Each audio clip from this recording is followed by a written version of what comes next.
ಕಳೆದ 3 ದಿನಗಳಿಂದ ಕಾಂಗ್ರೆಸ್ನ ವಿವಿಧ ಮುಖಂಡರುಗಳು ನಿರಂತರವಾಗಿ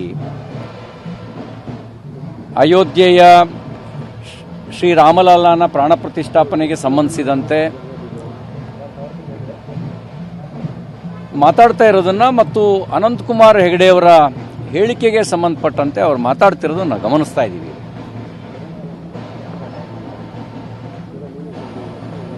ರಾಜಣ್ಣ ಅವರು ಪ್ರಭು ಶ್ರೀರಾಮಚಂದ್ರನ ಬಗ್ಗೆ ಮಾತಾಡ್ತಾ ಹೇಳ್ತಾರೆ, ಗೊಂಬೆ ತರ ಕಾಣ್ತಿತ್ತು ಅಂತ ಹೇಳಿ.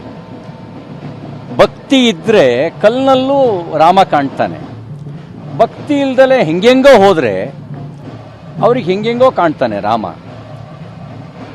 ಅದಕ್ಕೆ ಅವರವರ ಭಾವಕ್ಕೆ ಅವರವರ ಭಕ್ತಿಗೆ ಅವರವರ ತೆರನಾಗಿ ಇರುತ್ತೀರನು ಶಿವಯೋಗಿ ಎನ್ನುವಂತ ಮಾತನ್ನ ಹೇಳಿದ್ದು, ವಚನ ಹೇಳಿದ್ದು.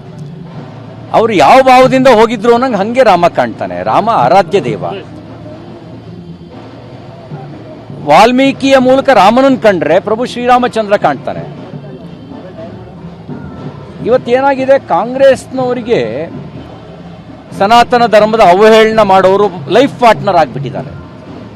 ಯಾರು ಸನಾತನ ಧರ್ಮದ ಅವಹೇಳನ ಮಾಡ್ತಾರೆ ಅವರು life partner. Congress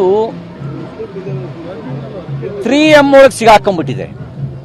marks, Mao, Macaulay ಇವರ ಭೂತ ಅವ್ರನ್ನ ಆವರಿಸ್ಕೊಂಡ್ಬಿಟ್ಟಿದೆ.